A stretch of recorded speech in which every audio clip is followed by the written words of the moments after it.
Guys, assalamualaikum warahmatullahi wabarakatuh. Sebelumnya perkenalkan, nama saya Nurul Huda dari KSR Unit Markas. Saya di sini mau memberitahukan kepada teman-teman tentang pelatihan fasilitator PMR. Materi yang akan kita bahas kali ini adalah materi tentang profil, peran, dan kode etik fasilitator. Apa sih itu fasilitator? Fasilitator itu menurut saya adalah seorang yang mampu membantu kelompok. Fasilitator itu bertugas atau berfokus pada membantu atau proses belajar, bukan mendom. Jadi fasilitator dan pelatih itu tidak sama ya teman-teman. Fasilitator dan pelatih itu tidak sama. Kalau fasilitator itu bukan termasuk pelatih, tapi kalau pelatih itu termasuk fasilitator. Fungsi pelatih dan fasilitator juga itu berbeda ya teman-teman. Oke, untuk selanjutnya, jadi untuk kalau kita ingin menjadi fasilitator itu kita harus menghilangkan rasa bisa dikatakan rasa sombong ya guys. Untuk menjadi fasilitator kita harus mempunyai rasa atau bisa dikatakan kita itu menjadi fasilitator mempunyai rasa ingin belajar bersama. Nah, bukan kita menggurui atau kita merasa lebih pintar dari audiens, dari PMR, peserta PMR. Jadi kita harus mempunyai rasa untuk belajar bersama.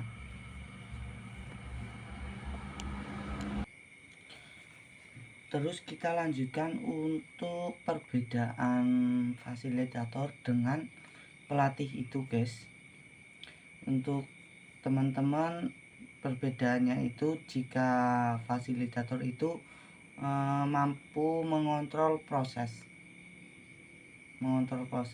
Kalau pelatih itu memberikan materi atau isi.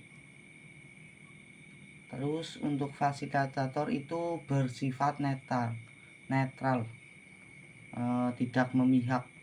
Tapi kalau pelatih itu mampu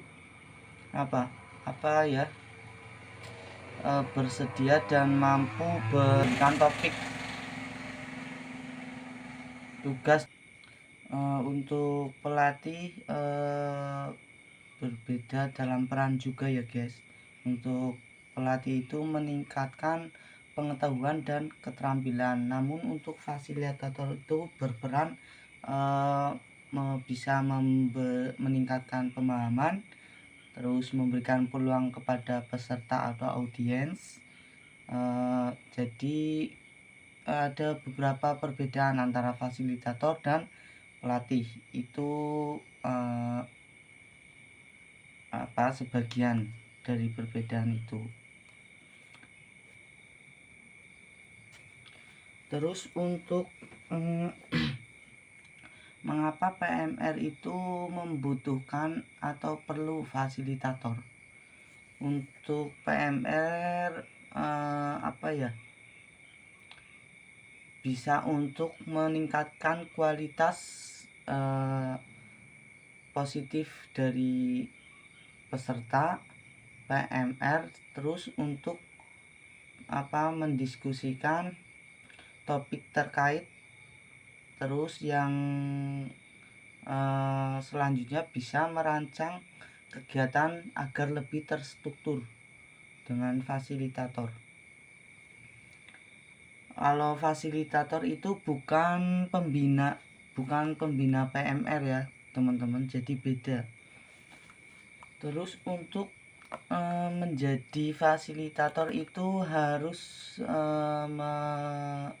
memiliki atau pelatih juga harus memiliki 5E, antara lainnya itu ekspres atau keahlian, kapasitas untuk memberi materi dan persiapan. Terus antusias, yaitu 5E. Yang kedua itu antusias, kapasitas, semangat dan komitmen. Terus selanjutnya itu engineering atau rekayasa atau perencanaan proses, yaitu kapasitas mengelola proses di dalam lingkungan audiens. Yang selanjutnya itu empati, yaitu kapasitas pemahaman perasaan, kebutuhan dan sudut pandang peserta. Kita itu harus mampu jika menjadi fasilitator atau pelatih itu empati. Yang selanjutnya itu etika. Menjadi fasilitator dan pelatih itu harus beretika, yaitu kapasitas dalam menghormati peserta dan keadilan selama proses fasilitator atau memfasilitasi. Untuk peran fasilitator itu ada beberapa peran ya. Untuk menjadi fasilitator itu pertama kita harus bisa memandu proses diskusi. Yang kedua bisa menciptakan suasana yang kondusif. Di saat kita fasilitator itu menjadi fasilitator, kita harus bisa mampu menciptakan suasana yang kondusif. Salah satunya itu kita itu harus bisa mendorong partisipasi aktif dari peserta atau audiens. Yang ketiga perannya itu bisa menjembatani komunikasi, membantu peserta memahami pendapat peserta satu sama lain. Kita harus bisa menjembatani. Yang selanjutnya kita bisa menggali potensi peserta. Jadi peserta itu bisa menyampaikan ide, pengalaman serta solusinya dari audiens tersebut. Kita jadi bisa menggali peserta dengan membimbing peserta agar bisa menyampaikan idenya atau pengalamannya dari peserta masing-masing ya. Terus peran dari fasilitator selanjutnya itu bisa mengelola dinamika kelompok. Jadi bisa menengahi perbedaan pendapat antara peserta satu dengan peserta yang lainnya. Lalu peran yang selanjutnya itu bisa membantu pencapaian tujuan agar bisa dikatakan evaluasi akhir. Kita bisa membantu mencapai tujuan agar pendapat itu mempunyai solusi dengan tujuan yang sama. Jadi gitu ya teman-teman peran dari fasilitator. Terus selanjutnya untuk kode etik fasilitator ya guys. Untuk kode etik fasilitator itu ada beberapa, yaitu satu untuk larangan penggunaan nama, atribut, aktivitas, sarana maupun prasarana organisasi. Jadi dilarang penyalahgunaan. Karena karena yang jelek itu bukan hanya yang melakukan fasilitator, tapi organisasinya itu jika kita melakukan penyalahgunaan itu bisa berakibat terhadap organisasi. Begitu ya teman-teman. Terus kode etik yang selanjutnya itu larangan untuk mencari keuntungan material pribadi. Jadi untuk keuntungan material itu dikesampingkan ya guys untuk kode etik. Terus untuk menjaga nama baik gerakan di sekolah maupun di masyarakat. Terus kode etik selanjutnya itu menjunjung tinggi prinsip dasar gerakan palang merah. Terus yang selanjutnya itu komitmen pada Tribakti PMR. Komitmen pada Tribakti PMR. Dari sini untuk Tribakti PMR itu ada 3 ya. Salah satunya apa? Yang pertama itu meningkatkan keterampilan hidup sehat. Yang kedua berkarya dan berbakti dalam masyarakat. Yang ketiga itu mempererat persaudaraan nasional dan internasional. Itu untuk Tribakti PMR ya teman-teman. Terus kesimpulan untuk fasilitator itu, jadi fasilitator itu berperan sebagai pengarah proses yang membantu kelompok mencapai tujuan bersama. Jadi untuk fasilitator itu berperan membantu agar mencapai tujuan bersama melalui komunikasi yang efektif, terus partisipasi aktif, dan secara suasana yang kondusif. Jadi kita bisa menjadi fasilitator dengan baik. Untuk materi selanjutnya itu ya teman-teman, ada siklus manajemen PMR. Apa itu siklus manajemen PMR? Ada tahapan dalam PMR atau pembentukan PMR.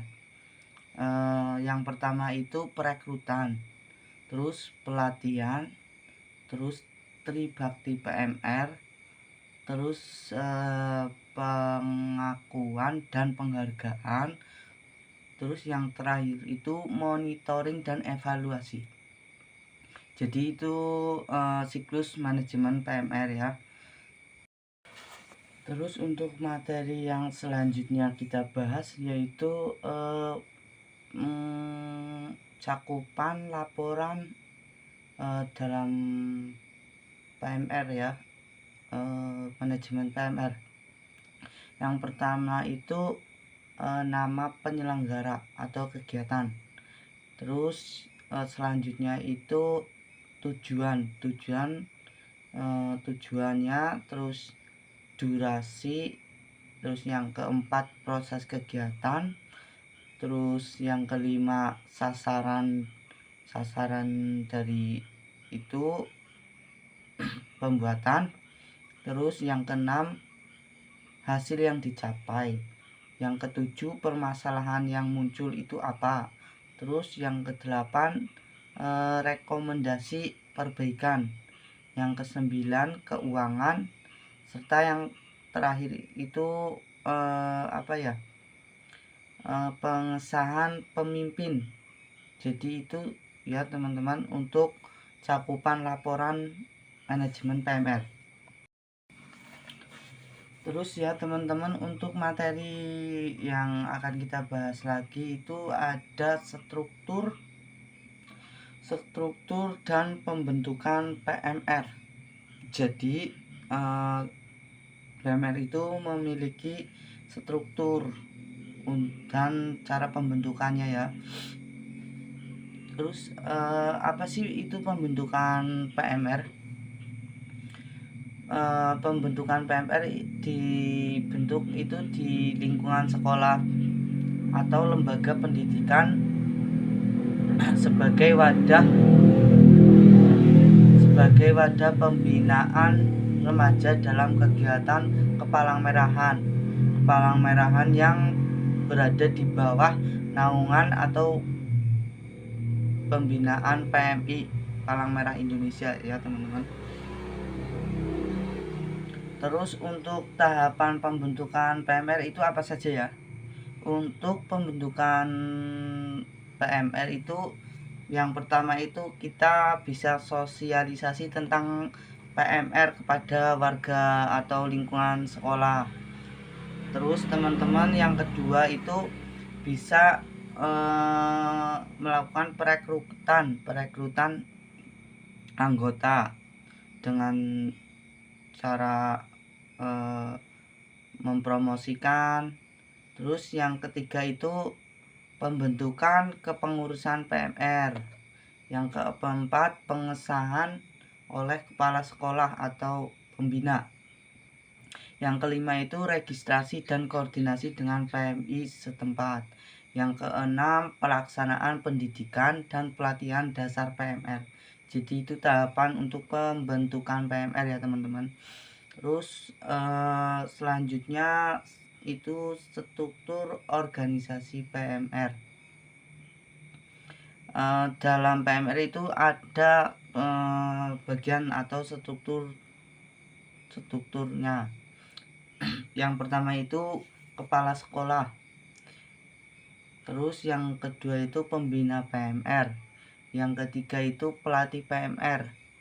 Terus selanjutnya ketua PMR, wakil ketua, sekretaris, bendahara, terus seksi-seksi, yang terakhir itu anggota. Terus pembina PMR itu biasanya penghubung antara sekolah dan dengan PMI ya. Untuk yang menjadi pembina PMR itu bertugas bisa menjadi penghubung antara sekolah dan PMI ya teman-teman. Terus untuk pelatih PMI itu biasanya pelatih PMR ya teman-teman. Pelatih PMR itu biasanya berasal dari PMI atau tenaga yang memiliki ahli kompetensi kepalang merahan. Itu bisa menjadi pelatih PMR. Terus yang ketiga itu pengurus PMR seperti ketua PMR, wakil ketua PMR, terus sekretaris, terus bendahara. Itu tugasnya apa sih? Tugasnya itu mengelola organisasi dan kegiatan PMR sehari-hari. Jadi itu tugas dari pengurus PMR. Terus seksi-seksi dalam struktur itu tergantung kebutuhan sekolah ya. Seksinya itu bisa seksi kesehatan remaja, bisa ada seksi humas dan dokumentasi, ada seksi persahabatan, ada seksi bakti masyarakat, terus ada seksi-seksi yang lainnya yang perlu dibutuhkan itu bisa masuk dalam seksi-seksi. Terus untuk anggota PMR itu bisa seluruh siswa yang telah terdaftar menjadi anggota PMR ya teman-teman. Untuk anggota PMR itu bisa seluruh siswa yang terdaftar sebagai anggota PMR. Terus apa sih jenjang PMR? Jenjang PMR itu dibagi menjadi 3 ya teman-teman. PMR itu ada PMR mula. PMR mula itu biasanya domisili SD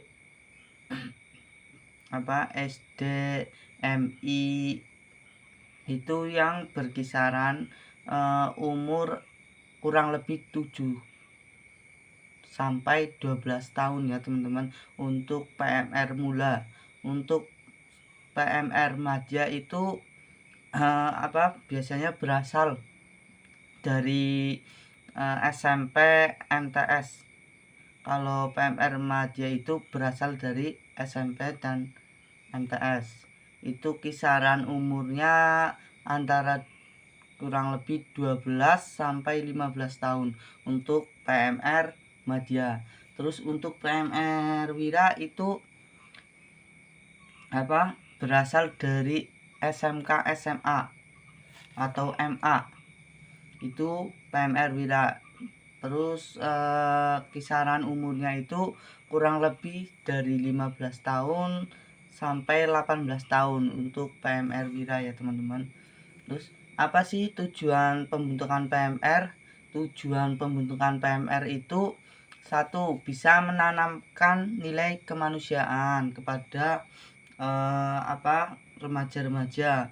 Terus yang kedua, menanamkan nilai kedisiplinan. Terus bisa yang ketiga, meningkatkan keterampilan hidup sehat. Itu untuk salah beberapa tujuan pembentukan PMR ya teman-teman. Terus untuk perekrutan PMR. Apa sih perekrutan PMR itu? Perekrutan PMR adalah proses mencari atau mengajak anggota untuk gabung dalam organisasi PMR di sekolah guna mendukung pembinaan remaja dalam bidang kepalang-merahan dan kemanusiaan ya teman-teman. Itu perekrutan PMR. Ya, lanjut teman-teman untuk tahapan perekrutan PMR ya. Untuk tahap perekrutan PMR itu ada perencanaan, terus sosialisasi, terus yang ketiga itu pendaftaran, terus yang keempat seleksi. Bila ada, kalau nggak ada juga nggak apa-apa, seleksi tergantung ya teman-teman. Terus yang kelima itu penempatan anggota. Yang keenam itu orientasi. Terus yang selanjutnya itu pelatihan dasar PMR. Terus yang terakhir itu evaluasi ya teman-teman. Itu tahapan pembentukan PMR. Perencanaan. Terus untuk tahapan perekrutan PMR itu salah satunya adalah perencanaan ya guys. Untuk teman-teman, perencanaan itu biasanya menentukan target anggota. Untuk menentukan target anggota, terus menyusun jadwal, terus menyiapkan media promosi serta formulir pendaftaran. Itu termasuk perencanaan tahapan perekrutan PMR. Terus untuk sosialisasi atau promosi itu biasanya memperkenalkan PMR kepada siswa-siswa atau peserta-peserta ya. Itu sosialisasi dan promosi. Terus untuk penetapan untuk pendaftaran itu kita bisa mengumpulkan data-data calon anggota yang ingin bergabung dalam PMR. Terus selanjutnya seleksi itu biasanya terdapat tes wawancara, terus tes motivasi mengikuti PMR itu apa. Terus selanjutnya itu ada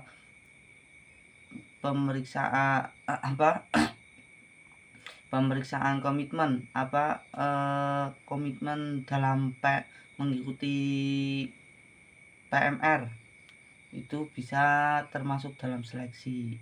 Terus tahapan selanjutnya itu pengumuman dan penetapan anggota. pengumuman dan penetapan anggota itu biasanya memberikan informasi mengenai jadwal orientasi dan pelatihan. Itu jika sudah masuk dalam tahapan pengumuman. Terus yang terakhir itu orientasi. Itu ada pengenalan PMI dan PMR. Itu tahapan orientasi bisa membenarkan lebih dalam PMR dan PMI. Terus bisa pengenalan tentang Tribakti PMR, terus pengenalan aturan organisasi serta program kerja PMR itu apa saja, itu bisa termasuk dalam tahapan orientasi ya guys. Terus mungkin itu dari saya, materi evaluasi untuk pelatihan fasilitator hari pertama. Semoga untuk hari kedua serta pelatihan materi selanjutnya bisa diterima dengan baik dan bisa paham. Terima kasih. Wassalamualaikum warahmatullahi wabarakatuh.